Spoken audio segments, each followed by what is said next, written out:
Well, listen, you have to be disciplined to your life. You have to be the CEO of what you're doing in your life. Be aware of what you're putting in your damn mouth, because if you're not, you will be a victim of this ultra-processed craziness. What? You're not proving that your product is safe to sell to children and family and moms? How is that possible? How can you put that on a shelf? Tastes good, price is cheap, it's easy to grab. And it's killing you.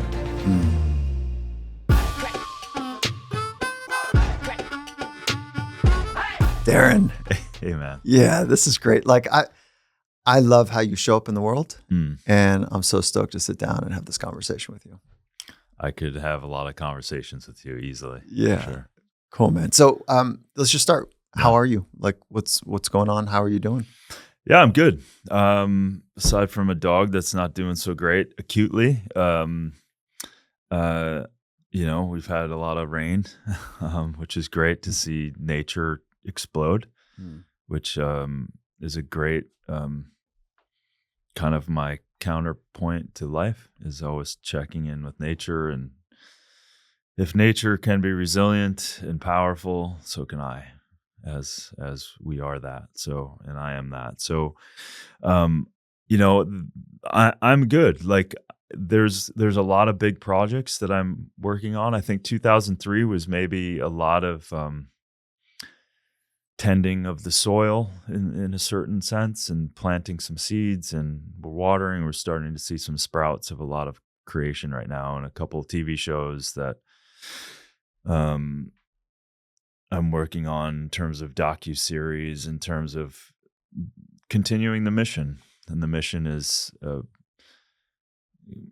being an on-ramp potentially for people doing great things in the world and sharing that information, because I think both big and small things of hope are really kind of important right now. And it's also helpful for me in my own journey to just touch base with extraordinary people doing great things, and then be able to tell the world about it. So I love that medium of docuseries and stuff like that. I love to also the producing of it, the digging underneath it. That I was just on a call with one of my producing partners, and we're having countries reach out to us To come there, so that we can highlight the extraordinary things that certain countries are doing, both environmentally, sustainably,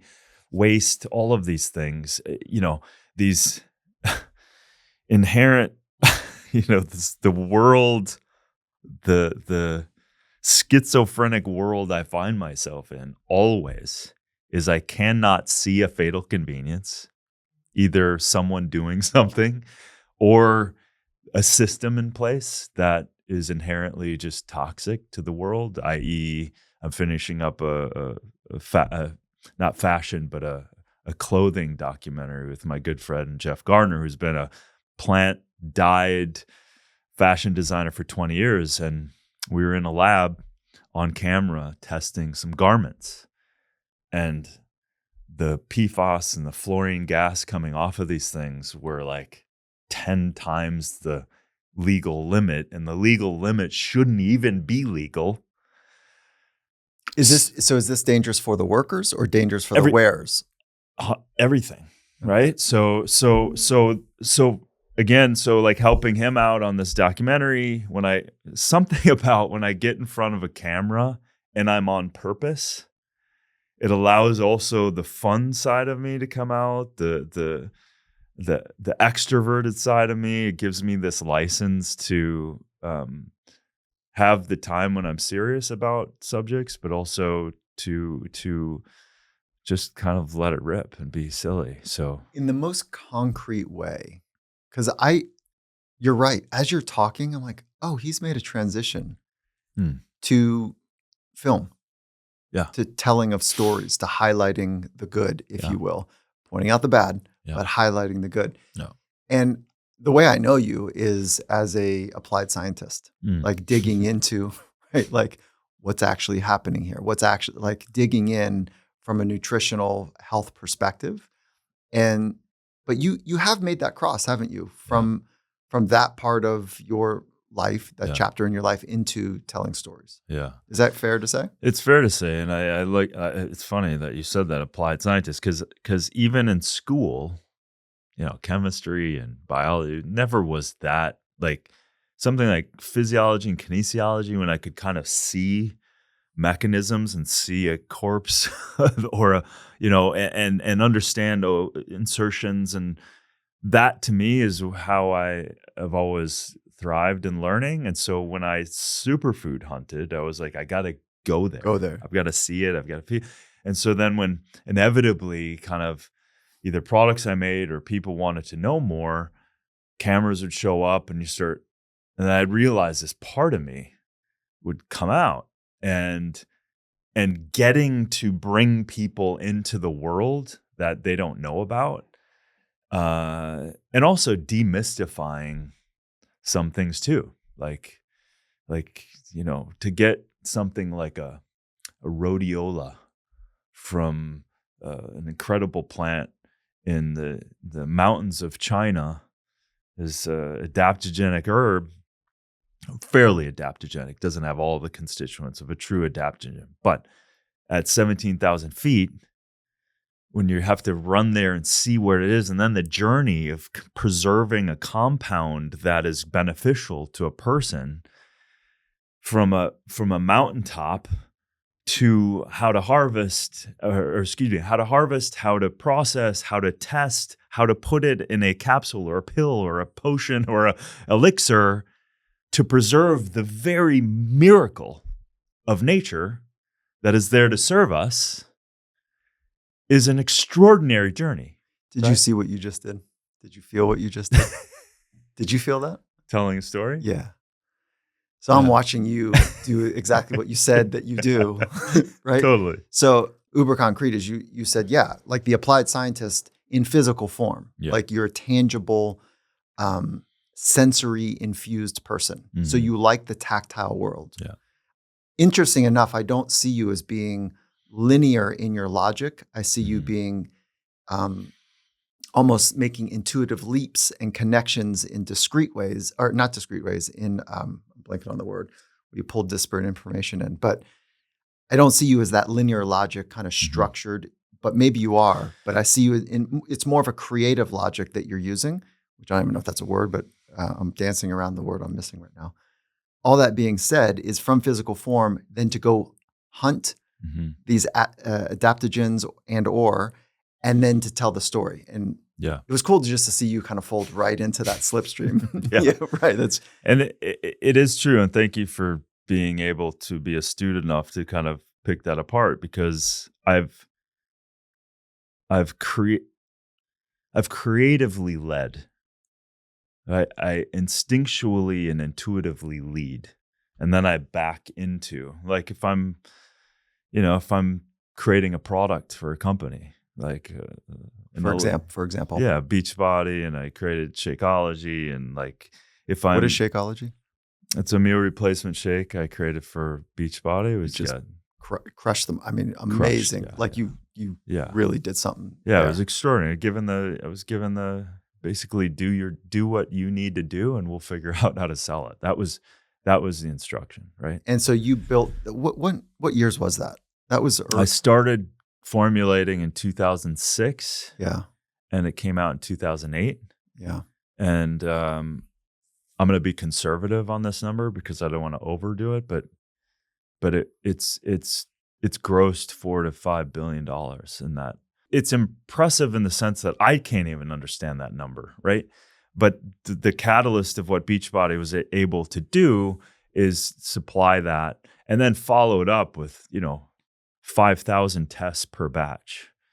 These kind of things that I wouldn't be around if you weren't testing and validating and preserving, that very story that I was telling you about. If we're not proving that these compounds are there, and also proving that these heavy metals that are showing up in all corners and facets of the world now in many products, food and supplements, if you're not proving that these things are safe and proving that the benefits are there, not interested. And that, unfortunately, doesn't exist much in the supplement world because it's the Wild West.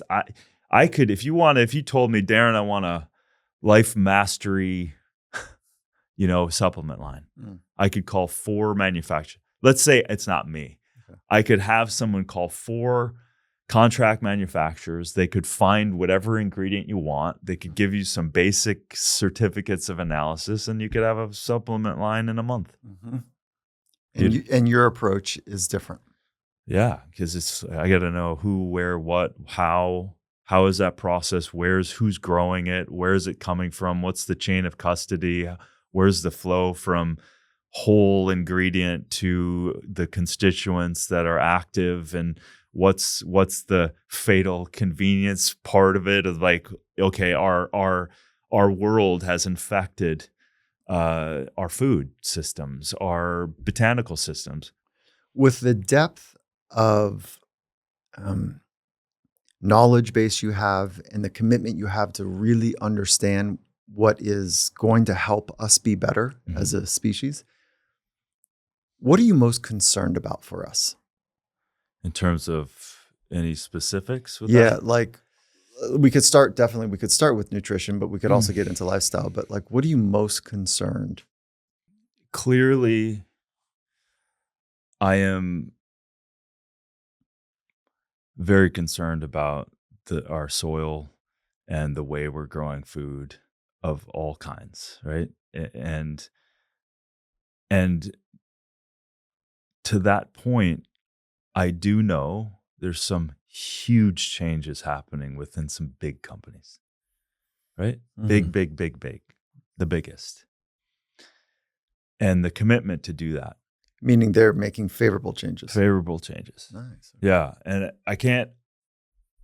I would love to say who it is right now, but I can't. But so regenerative ag, I hope never is a flippant term, that it doesn't lose like organic, kind of like, what does that really mean? And this means taking care of the soil so that you can it's regenerative. Till it again. It's following nature's principles. It's not taking. So we're taking, and we have no kind of accountability for everything else. So, and of course, so I see the ultra processed food, which is connected to conventional ag, which is not regenerative at all. So when I was eating Steak-'em as a 9-year-old, what do you think about that? You were eating steak as a 9-year-old? Steak-'em. Oh my God. Do you remember Steak-'em? I do. Yeah. White bread, ketchup, and Steak-'em. Well, what exactly was happening in my family? Like, they're like, yeah, that's a good choice. Yeah. Like, and microwave popcorn, like, you know, like. Pizzas. And do you remember like the little wrapped burritos in the plastic, cooked in plastic? Like, holy. I know. And then, I look back and like, I know. I don't know. No wonder I'm so committed to health, because I had some stuff I had to undo. So, you know, it's we also had organic stuff. I don't like, we lived on a farm. So we also had carrots that we would eat. And we had, like the potatoes from the farm, and like eggs from our chickens. And so there was a yin and yang. Yeah. Anyways, yeah. 100%. I think you and I were both growing up in the same kind of era, and that adjunct of ultra processed food, especially in the 70s, just in the 80s, that's right, just blew up. And it's this, which is another concern of mine, why I wrote Fatal Conveniences, why I wrote this book, is because there's this, wrote my first book, SuperLife. For the most part, just like common sense, right? I don't know. Like, it was really good in the sense, like making the clear obvious. Yeah. Or making the obvious very clear. Right. So that first book felt like common sense to you, but there's some really good stuff in there. Right. Thank you. But your second book here. Yeah. It's the yin and the yang. Right? Here's society. Right? Why have we lost common sense? Why have we punted it over time? Why have we taken food that is no longer alive in any stretch of the imagination, and then we flip over to its ultra processed, actually 40 different constituents of different chemical makeups slammed together to make a hyper palatable, very nutrient poor, highly chemicalized food. And we're okay with that. Tastes good. The price is cheap. It's easy to grab. And it's killing you. Give a couple examples of things that I'm going back to the concern piece. The ultra processed food. Yeah. 70% of our children are eating their calories from ultra processed food. What do you think is going to happen? So the flipping of the switch, the number one, and I hope that this is happening, where the wake up of this delusion that some omnipresent regulator has waved their wand over these products like they're safe. But as society, we think that that's happening. There's no way they would sell me toxic food.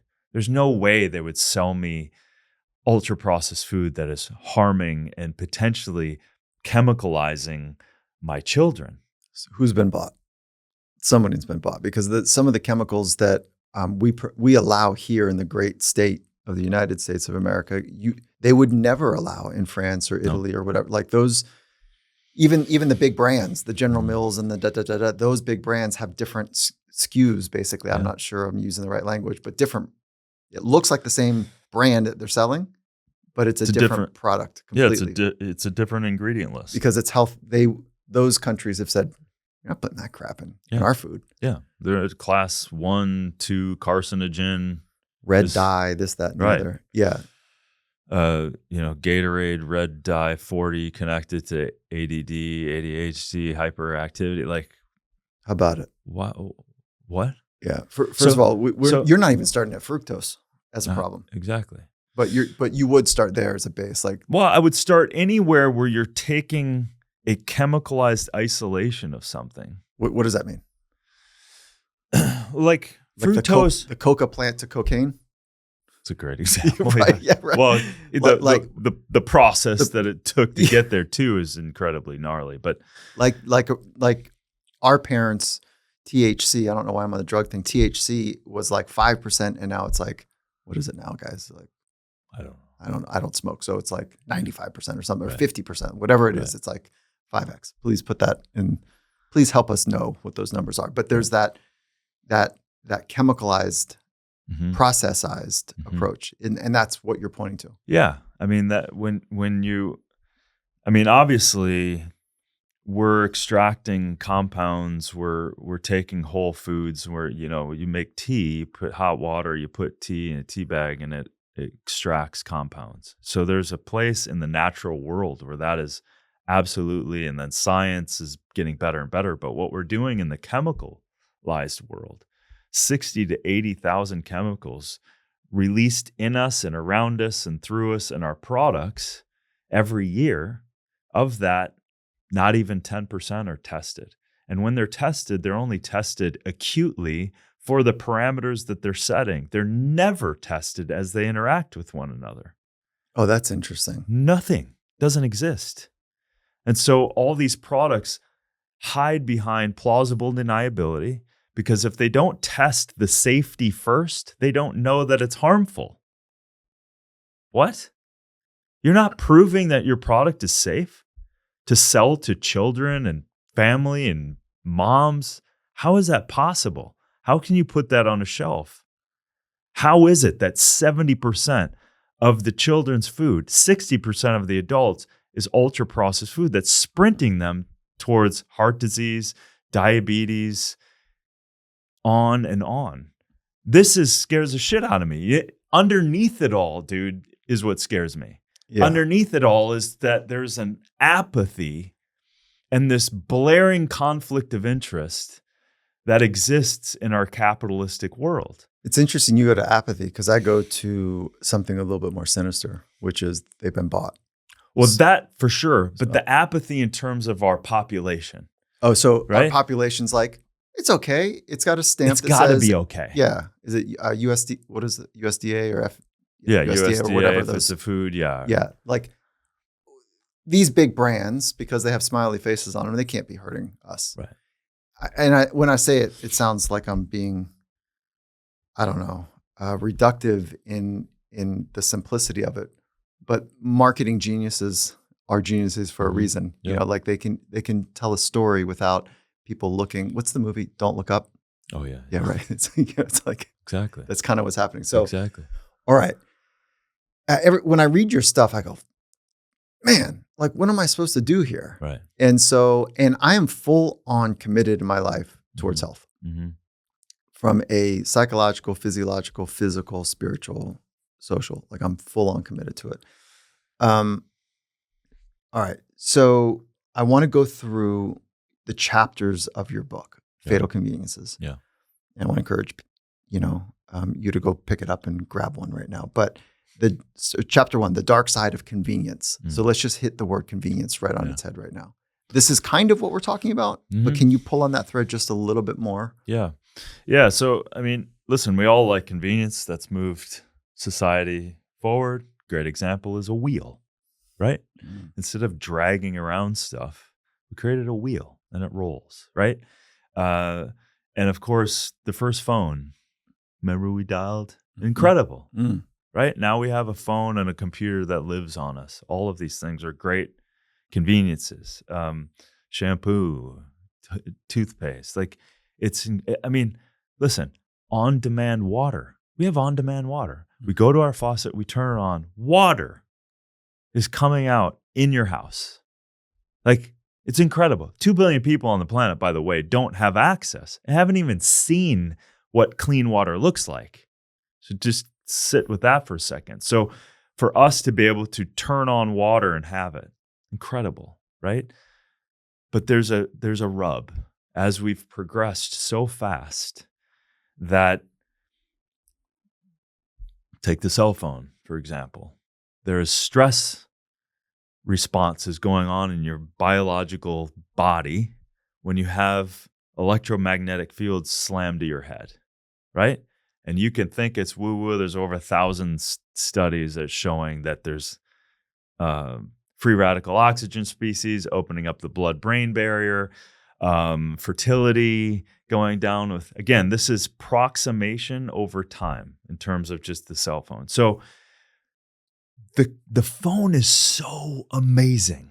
If I just leave that aside for a second, like, what the hell? The first time I used Google Maps, I was trying to find this farmer in the middle of nowhere. I was in Indonesia or Australia in the freaking outback. I think it was Australia in the outback, and I couldn't find this artisan, hunt that I was on. And I gotta try this Google. And it from a satellite, I found out where I was. So unbelievable. But how we use these things is where the rub is and what's in them. And so this convenience is so innately in our being. We want to have convenience. We want to go and control our temperature and the windshield wipers when it's raining. Like, we live in this convenience, right? But when we have allowed a system to come in and we don't have the proper checks and balances, and it's actually potentially harmful to us over time, that's where the wheels start coming off. Let's just stay with the cell phone because it's a good one. Mm-hmm. I think most of us do know that cell phone next to your brain, through your ear, is probably not great.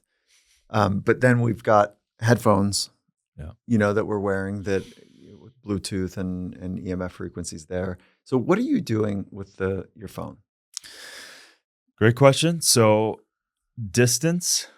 So if I'm at home and not around people in public, I'm always on speaker. Yep. Right. You think that's enough? 4 feet, 3 feet in front of you, as opposed to any distance is better. Yes. Okay. Yeah. So just again, distance. Small print on a phone. They say don't put it next to your body. Right. Yeah. On every phone. Seriously. Yeah. Okay. Is that public information? No. No one reads the small print. Yeah. And they purposely don't let that information out. So I saw Dr. Huberman, Andrew Huberman, at a party, and I was in the middle of my book, and he happened to be looking into EMFs too. And he goes, I will never put my phone in my certainly my front pocket ever again, right? Yeah. Because of the data. That's The right. data is the stress response. Fertility, it's directly correlated to the proximity and duration. Again, think of it, everyone. The closer it is to you and the more time that is communicating and that field strength is close to your body, that is creating stress responses, free radicals. You always heard the term antioxidants. Why do you take antioxidants? Because part of the free radicals of normal metabolism is free radicals. So antioxidants are great, but the more stress we're under, you create more free radicals. And it shows proving that with cell phone, Wi-Fi routers, electromagnetic fields, that is increasing stress responses in the body.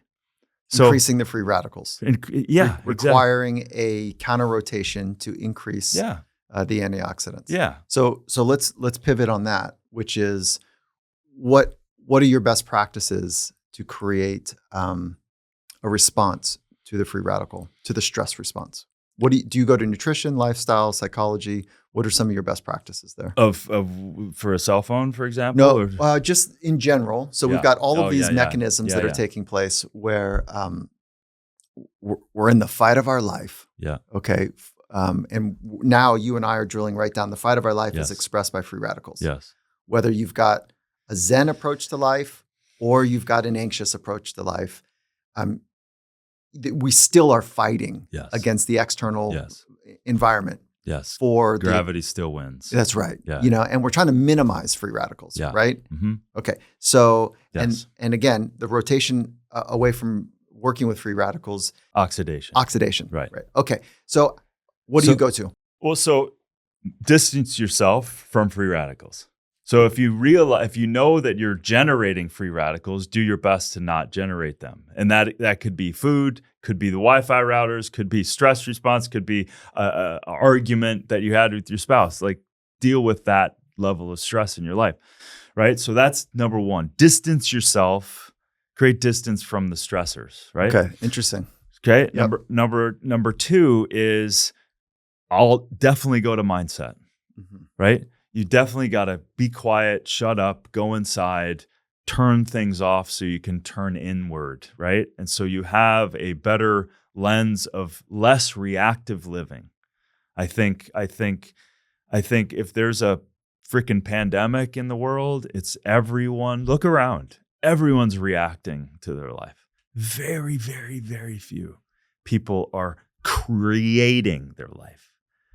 So that discipline of be quiet, do a meditation, do a journal, find space and peace and cultivate that, and then come from there, right? I'm ringing that bell. You are. I'm ringing that bell. Yeah. Okay. I'm loving that you're going there as one. Okay. And the research there is quite nice around the stress response mechanism in our brain, increasing. So then those capabilities. Of course you hit the other ones. You gotta sleep, and sleeping comes from your preparation before you sleep, right? So everything is: are you preparing for the life you want? Starting with that meditation, starting with that journaling. So how I prepare for my evening: I eat good food. I don't eat too close to it. I turn off my screens. I maybe wear some blue light glasses, whatever you need to do. Calm down, get into parasympathetic response, right? Parasympathetic meaning the rest and digest system. Yes. Turn that system on. on. Hum to yourself, for God's sakes. Breathe, do a breath session before you go to bed. Shift that down so your system, your melatonin, your pituitary, your pineal can shift into all of that stuff. But you're overexcited, high cortisol, you're not going to get a deep sleep. You're not going to fall into REM. You're not going to be going to repair and recovery. And there is no pill, nothing you can do if you're not sleeping. And turn that damn Wi-Fi router off at night. Turn the stress off. Just turn it off. You don't need it. Turn it off. So now you're sleeping and listen, I darken everything. If you don't have if you're not blacked out, wear a mask. I think it's one of the great triggers. I've been wearing masks for the last 5 or 6 years. Yes. And it's when I was traveling a bunch, I was getting a little weird because I was bringing little tape and sticking tape on all. I mean, when you go to hotels, there's a lot of lights. There's a calling right now for a hotel chains to be great with lights and little conveniences for people that take their sleep seriously, like blackout shades. And you know, the ones, some do it right, some don't. But anyways, it's just a little mask. Yeah. Call it $20. Boom. That's it. I got 3 of them. Yeah. One stays in my suitcase all the time. Yes. And but not, so just like Pavlov, right? As soon as I pull that thing down, my body goes, oh, I know what the deal is. Yeah. I know what we're doing here. Yeah. And so, but that, to your point, I'm not humming, but I am breathing. I am down regulating, and I am turning my my phone off. I'm not flipping through, social. It's a stimulant, and I'm not answering emails after 9 p.m. Yes. So, so on that, you can even take up your sleeping pattern even more if you're having a problem. Because we have to shift into nose breathing because that's directly connected to parasympathetic as well. You could even tape your mouth. Yeah. Right? So I'm not humming or taping my mouth, but I had to convert as let's call it 18-year-old from a mouth breather to a nose breather. And that was it took me a good 6 months of work to kind of get that to a habit. Lights out, one of the greatest things I ever did to my body, right? To make that conversion. So you can do it too. Yeah. Powerful. Yeah. Oh, it's really good. All right. So tell me about your earplugs too. If you're in a weird environment, your brain is not used to the sounds. That will wake you up. Even the creaking of certain rooms that's different than your own creaking. The intermittent sound is the problem for me, and earbuds don't do it for me. So it's the intermittent kind of loud bang, this and that. But the constant hum, like a New York City traffic hum, I'm actually okay with. But it's when the trash truck comes, bang, right? Kind of So tell me about your humming practice. It's pretty simple. Like I'll sing or I'll hum. Either I got like something that people don't know. I listen to chanting more than anything. Like Gregorian chant. I love Gregorian chanting, I do but too. it's more of it's world music or it's a language I don't understand. Cool. Right? I love African chanting. I love Krishna Das and things like that. So Bhakti yoga, where it's just an expression. So humming, singing to that, it's probably on loop every morning as I journal. We need a playlist. Oh my God. Yeah, we need your playlist. It's so good. Yeah. All right, maybe send a couple that I can get vibed with, and maybe put it in the show notes or something. But okay. So is your humming open mouth or closed mouth? Closed. And you're doing it to stimulate. But it's also my voice. So I'll just fun and usually at a party or something, but to myself too, I've just gotten fun at playing like I'm the didgeridoo. So I'll do thing. Ready, everyone? Here we go.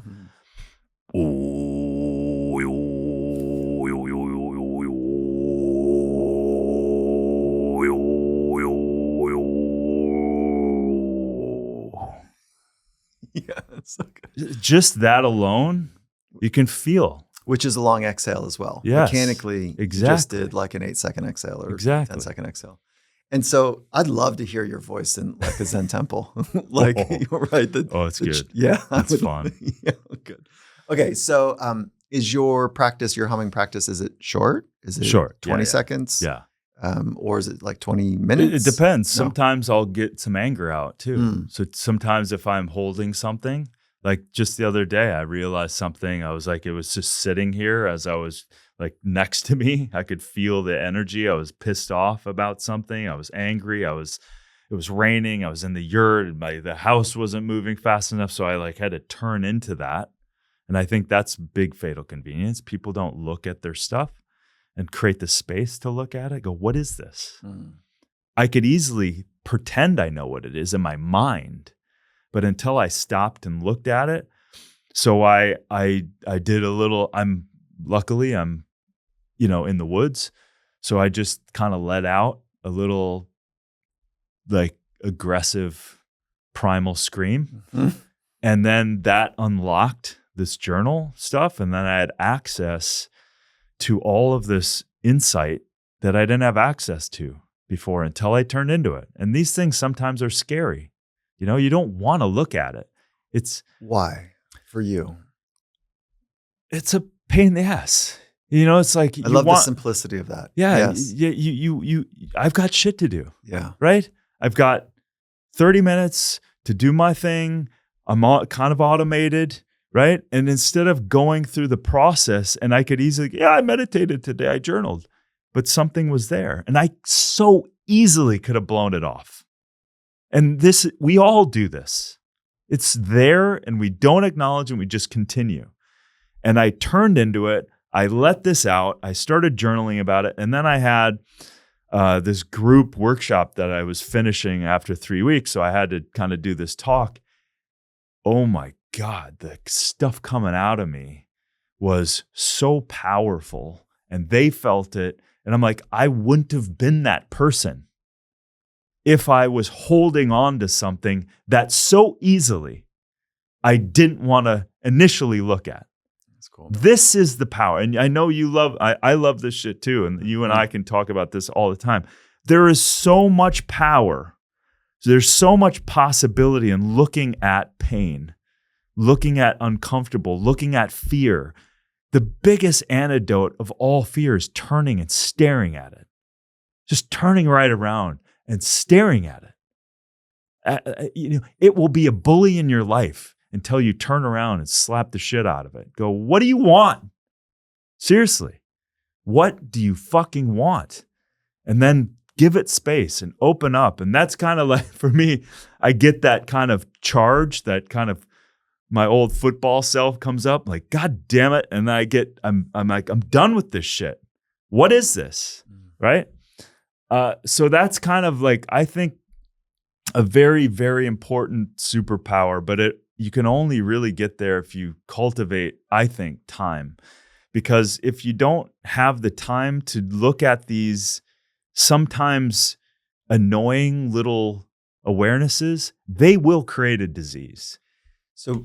So before we go into the disease piece of it, can you make it just a little bit more concrete? Like, what is the thing in this case that you've already worked through so that maybe the person listening can go, oh, I have something close to that, or the very same thing? Give the concrete example. Yeah, if you're okay with it. Yeah. So this was, I lost my house in the fire 5 years ago. That's an acute trauma. Third most gnarly thing in my life. It's still acute? No. It's not. That was an acute trauma. It was an acute trauma. You're saying it's chronic. But now I'm living in 400 square feet, been spending money and time trying to rebuild on my property, right? Mm-hmm. And it's obviously wickedly slow and painful, acutely. Well, over time, I'm looking around going, what am I contributing to this? Because I'm fucking done. Yeah. Like, so I'm sitting there, it's starting to rain. I'm in my yurt. I'm with my dogs. It's the tracked in mud. Like, and I'm like working on projects that are big and I'm stoked about. And I'm looking around going, what the hell is going on? This is not my truth. This is 5 years. Okay, cool. I get it. Check off the bat. What am I contributing to keep this struggle? And that's the thing. It just was like, I am generating struggle because I went through some pain, and somehow I have had an aspect of me needing to struggle in order to create. I'm like, what the fuck is that? Yeah. I don't need struggle to create. I am over it, right? So unpacking all of that, it released me of like, wow, okay. It may have started because I went through a lot, right? And maybe there was some remnants of that struggle because I've been on tractors, I've had landslides, I've had roads collapsing, I've had a lot of stuff and money going out and nothing happening. And just, it's been a long time, man. Yeah. And people always say, oh, it's so cute. You live in a yurt. It's so nice. It must be so wonderful. I say, 6 months in, it was cool. Yeah. Mm-hmm. It's like You're going on I'm 6 years. 53 years old. I got shit to do, Yeah. and I don't want to be sitting around here. I got solar panels that broke. I've got a generator on. People have no idea. Yeah. And so that is not my life.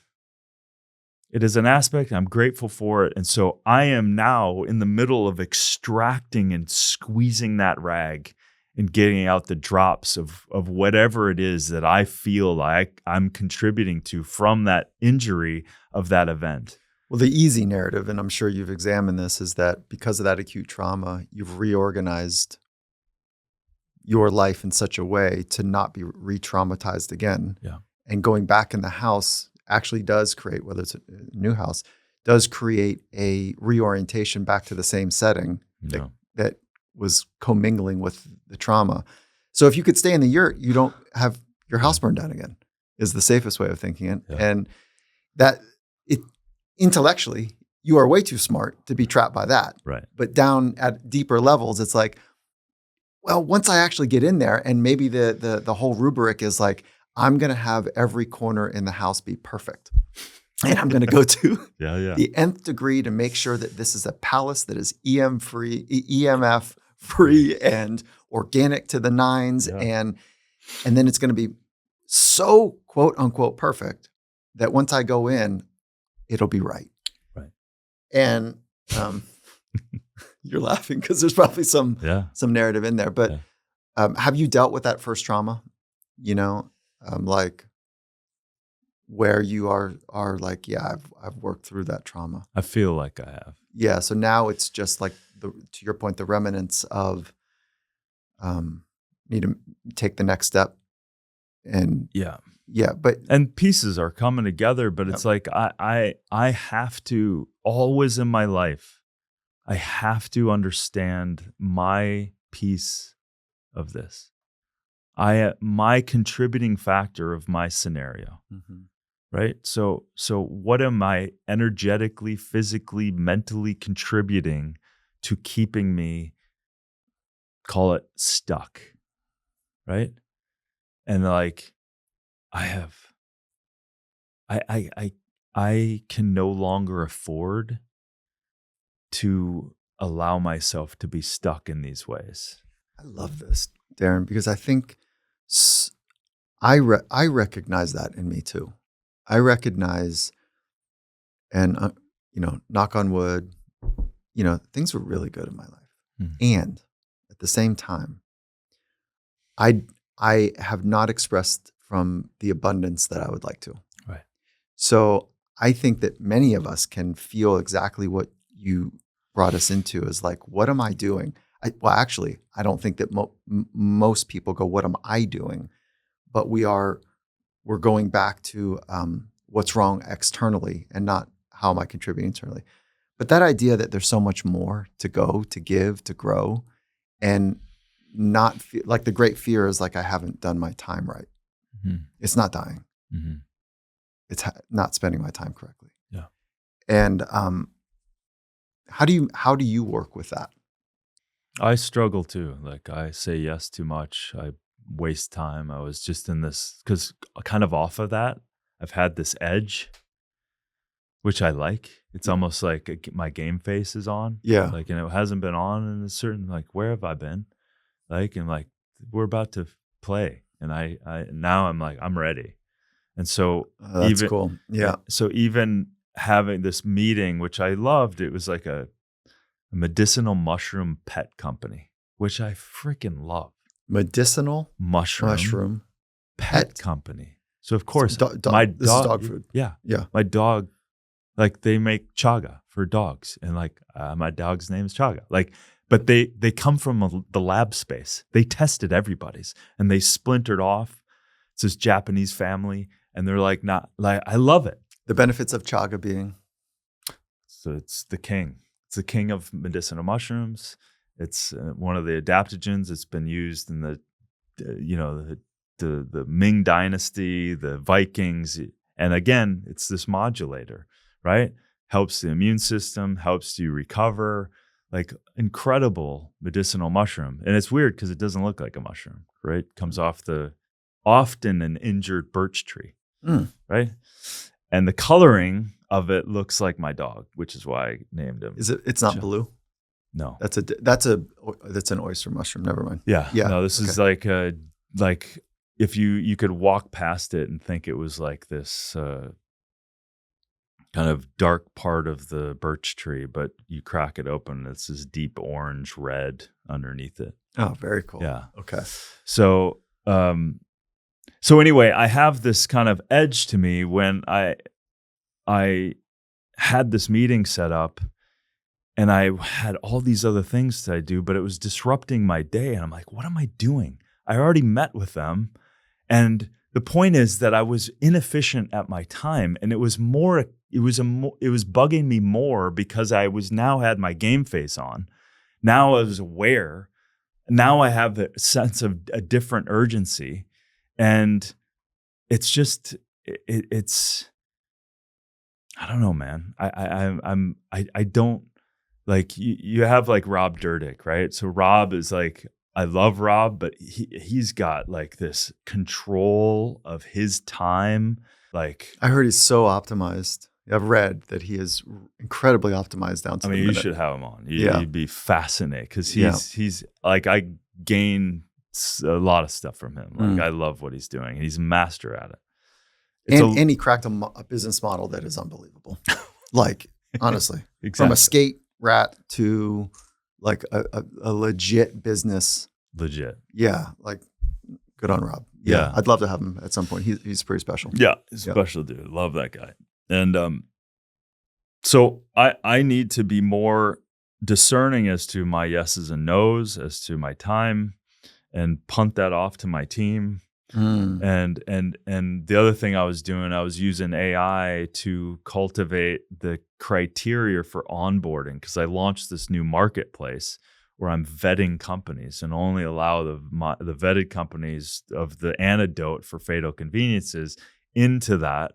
So, because again, people just go, well, just where do I get this water filter? If you get the Darin stamp, it's like, it's gone through some rigor to say that this type of chaga, this type of ashwagandha, this type of water is the and in order to get in there, they have to provide a discount to the customer. Oh, okay. Yeah, have to. Yeah, okay, right. There we go. So it's a benefit for everyone, and again, it was that resistance of not wanting to necessarily just give someone the answer, right? So, okay, so your marketplace, which is what I desperately want from you, answers, right? That's what this whole thing is. And about, again, it's a work in progress because it's not built yet. It's built. Oh, it's launched, but it's there's categories that need to be filled. It's like the onboarding is intense because every owner of the company eventually wants to talk to me. I don't have the time to have all of these meetings. So I'm like, what I'm using, back to what I was saying, I was creating the criteria and having AI write out the onboarding questions that I would be asking. And the AI just made it easier to do that. So then all of the categories, I'm creating these onboarding exercises that I would have to ask them anyway. Great. So then you're getting 99% of the stuff out there going, well, that's a no, that's a yes. And then if it gets to that point, you either have my team or someone else kind of meet and finalize the thing. So that's where I think, life, I always measure against like, what am I doing this for? Like, I have to know why I'm doing something. And the marketplace is, people need better solutions in the world. And I want the companies to also benefit from the exposure, because oftentimes they can't afford paying me as a ambassador for it. But what I can do is provide them a population of people that can see their product. What a great marketplace. Yeah, it's great. It's great. Where do we go to? DarinOlien.com and under the shop, and they have partnerships, I have marketplace, and it's all there. Awesome. It's a great service. Yeah. And third of my book is solutions. So it's basically taking the last part of my book and shoving it into a place where people can buy quality stuff. Speaking of solutions, we hammered the technology bit just a little bit. What about water? I know you spent a lot of time on water. Yeah. And then we'll come full circle on some just a general idea for nutrition. And I know that's a big topic. But like just let's hit water really quick. Water's important. I kind of think of it as when people kind of get their head around fatal conveniences are everywhere, and they are. I'm sorry. You're wearing them, you're using them. An average woman is exposed to 126 chemicals every day, and most of them are endocrine disrupting and forever chemicals, et cetera, et cetera. So the first thing when people go, shit, what do I do? Well, when you're opening up your mouth and you're pouring liquids in that you absolutely need for life, start there, right? As well as the food that you're eating, and then kind of go from in to out. So in terms of water, unfortunately, because of the chemicals that we're using in our industries, they're now reinfecting our waterways, and the municipalities have no ability to filter out those chemicals. We're back into the 60 to 80,000. Well, the municipalities haven't been keeping up, right? So they're not filtering out. So the on-demand water that's a great convenience is not clean, right? It's got microplastics, and the PFAS scares the shit out of me. What is that? So PFAS is a fluorine gas. That is the godfather of that is Teflon. Heat resistant, slippery, really good at its job, right?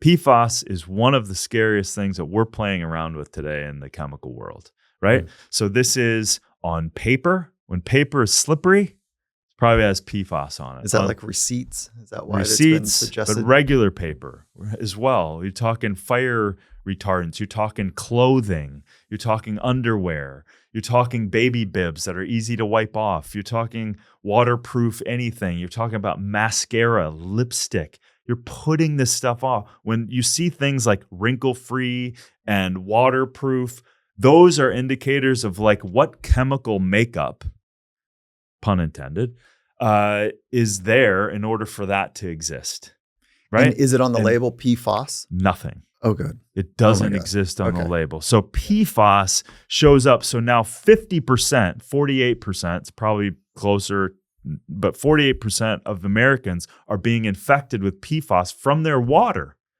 All right. So what do we do with water? Let's get back to the basics because there's so much to talk about. And then fluoride needs to be taken out, which is a neurotoxin and showing up in a bunch of studies and children's IQ going down, being exposed to that shit. So the fact that we've put fluoride in water, that is a derivative and a byproduct of the pesticide and herbicide companies and the aluminum making companies, and we're shoving it in our water, is one of the most insane things going on, right?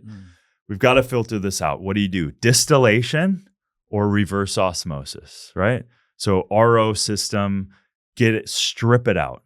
If you've got a spring and you've tested your water and it's clean, then by all means, that's the gold standard. If you are wealthy enough to get spring water in a glass delivered to your house, go for it. For most of us, an RO system, so it strips everything. It's neutral reverse water. Osmosis. Yep. It's like a salt filtration. Is that reverse osmosis? Yeah, so it's just a filter. Okay. It's a micron size filter membrane. Okay. It doesn't allow anything else to go through. Okay. So it's usually with a good RO system, it's between 0 and 15 parts per million of TDS. So it means it's virtually non-existent. But in order for hydration to happen, we are saltwater beings. We need electrolytes in our water. We need salt in our water. So unrefined, a pinch per glass, a half a teaspoon per liter of unrefined Himalayan salt, Celtic sea salt, any clean salt added into your water. I did a great fatal convenience on my podcast about the benefits of that over some crazy Gatorade or whatever, right? Mm-hmm. So add that. Now you've got, buy yourself a glass bottle. Don't expose your water to plastic. And now you've saved yourself money. You've created a clean water source. And now your hydration will go up as a result. And you won't be toxified by the water and also the same with cooking, and put a shower filter on on your shower. Okay, what does a reverse osmosis system typically cost for a family? Yeah, I mean, these things can be expensive or they can be a couple $100, right? So you should be able to get one. AquaTrue is one of the companies that I found, and they'll give all my customers $100 off. Brilliant. That's a countertop. Yeah, it's a countertop system, and they have a system where it goes into a glass bottle. Yep, and that's it. Brilliant. Yeah, and then filtration. Are there? If it's a filtration system, are you saying, it's probably good enough, or are there grades to filtration? Oh yeah. I mean, most of the other, if it's not ultimately an RO or a distillation, you're leaving probably remnants of chemicals or other small particulates of TDS in your water. And is there a test or company that you would like recommend, some sort of strip that you could put under your water to see how it is? Well, I mean, there's all kinds of, I've had all kinds of little meters. If you really want to nerd out, you can find out what the TDS in your water, the total dissolved solids. You can find out what the pH is in your water. You can find out what the hell the ORP is, like the oxidant reduction space, the antioxidant effect of water. So find out a lot of stuff. If you really want to nerd out, you can go with Fourth Phase of Water by Dr. Gerald Pollack, and that is a rabbit hole. He discovered something called the exclusion zone, that water, when it comes up against the hydrophilic surface of a cell, creates polarity. So it takes the protons and electrons and it pushes them away. So it actually creates a microcurrent just by the water coming up to the cell. And so they've realized that inside that exclusion zone, when the protons and electrons get pushed out, it creates like a gel structured side of the water. So it's a whole wild. I went to Bulgaria at the World's Water Conference, and dude, I'm pretty good with science.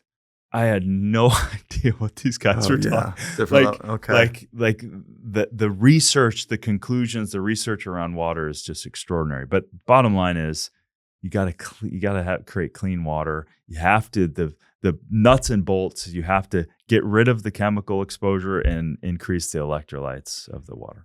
For the person who is drinking bottled water, don't. Period. Yeah, because now that there's a new spectrometer that they're using, that recently they conducted studies where it's lasers. It's more acute. And from the early studies of a liter of water having about 90,000 parts per million of microplastics, and it's 5 nanometers and below is a microplastic classification. But now with this new spectrometer, they were wrong.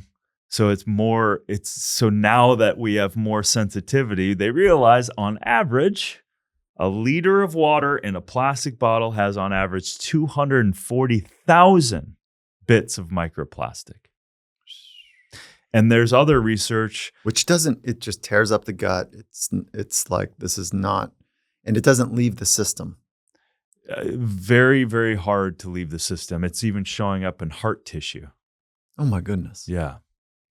Yeah, it's pretty crazy how, and you look like, this is where my brain goes, as within, so without. And it's all over in our oceans.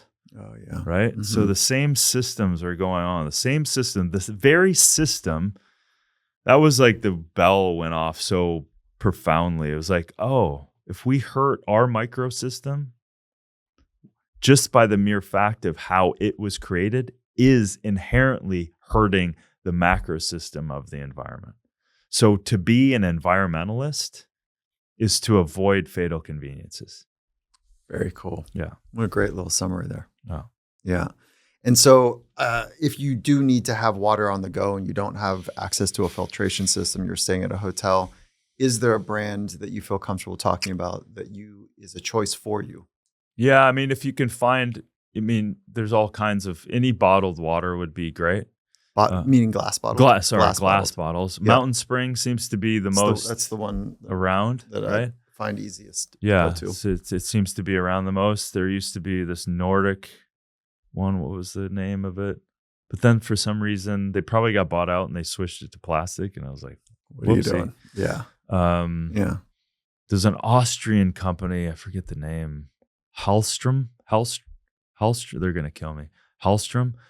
Like, I don't like the idea of sending water around the planet. Like, I just don't like the idea of it, especially when you can recreate clean water. Yeah. So just the inherent business model, I don't like, but I do appreciate good water, right? But yeah, but we have the power to create good water ourselves. We just need to filter and do a couple steps. We've hit on mindset.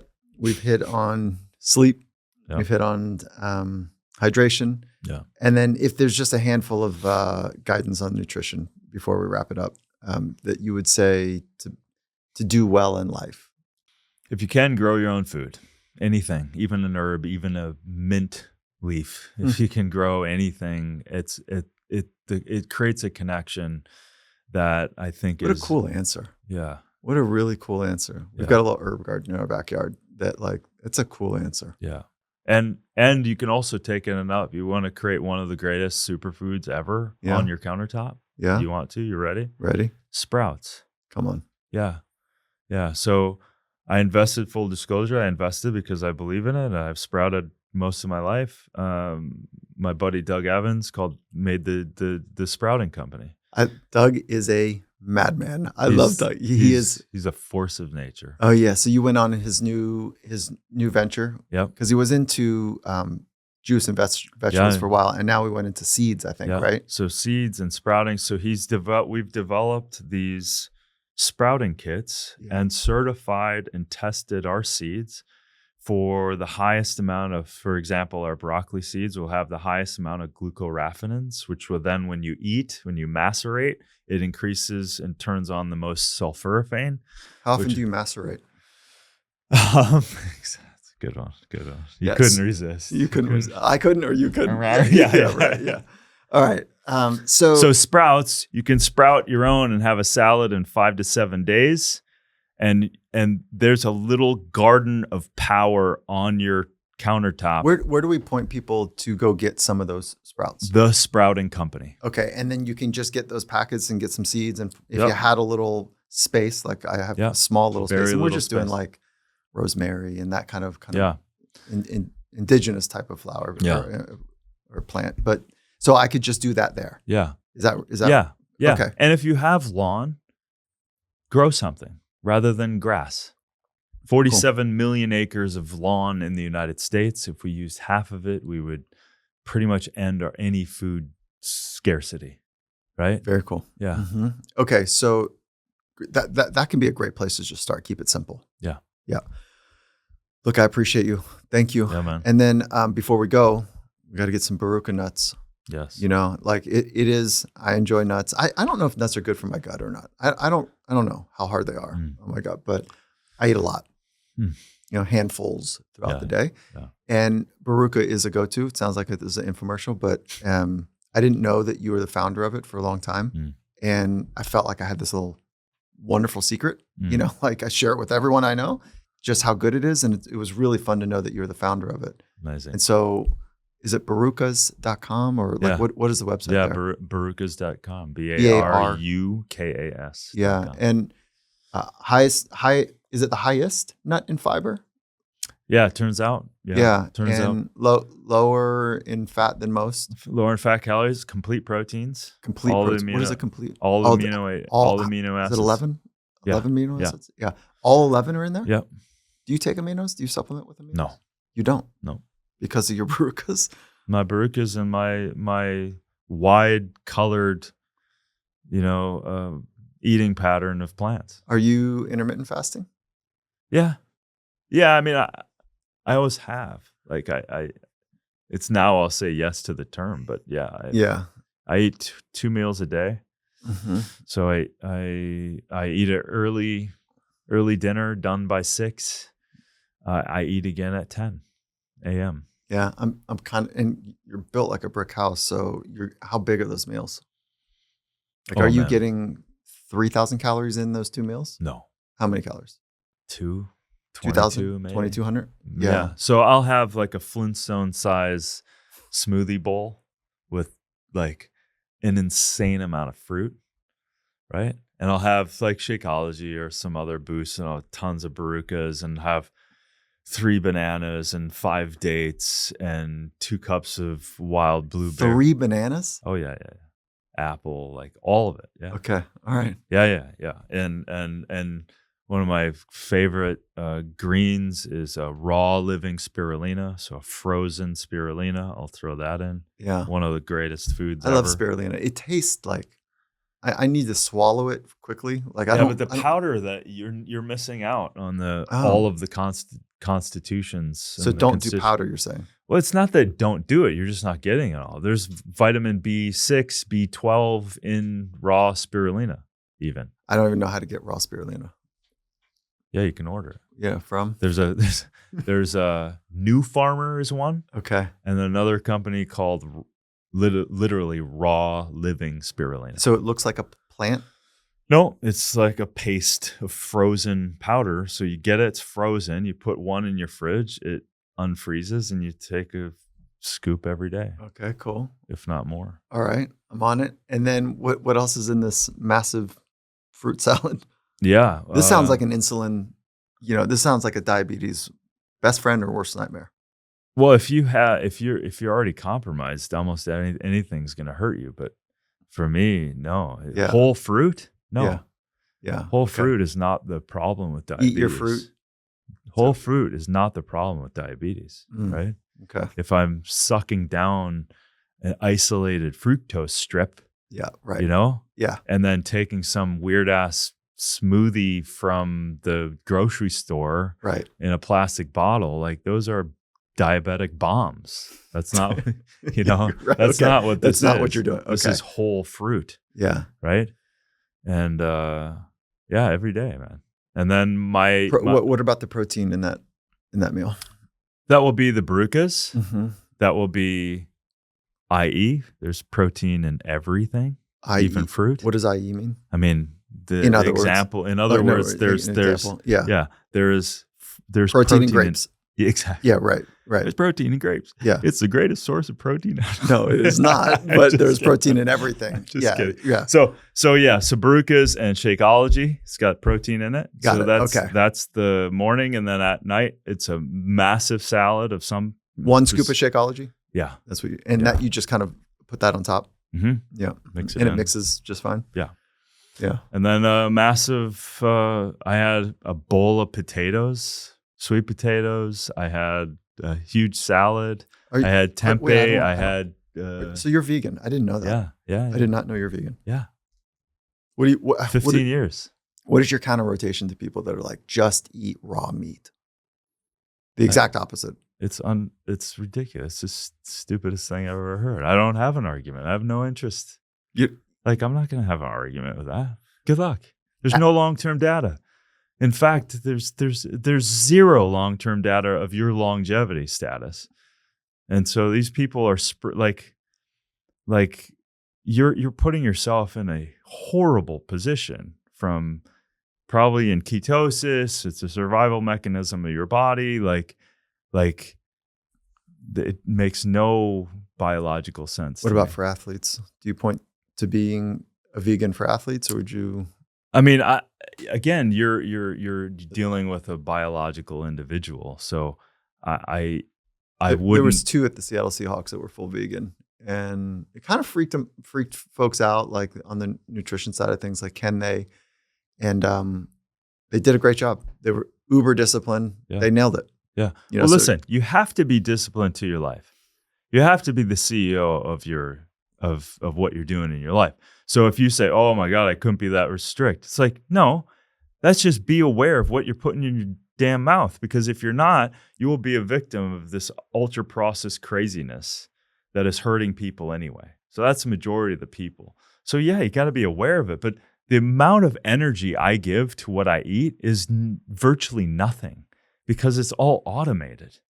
Like it's all part of my life. And I still, my testosterone is high. My muscle mass is solid. My strength is there. It's like, so You look, I know you, but you look like you're supplementing. No, this is going to sound bad. You look like somebody who would be supplementing with TRT or some sort of testosterone because you still have, as in your 50, you're in your 50s? yeah, 53, You still have bone density, muscle mass, like that looks great. Yeah. And you're not. Well, hell no. Okay, I didn't think so. Yeah, hell Just no. to be clear. Yeah, no. I mean, thank you. It's a compliment. But like, I see these guys do it so early, in their 30s or 40s, and like, you haven't even dealt with the foundation of your health.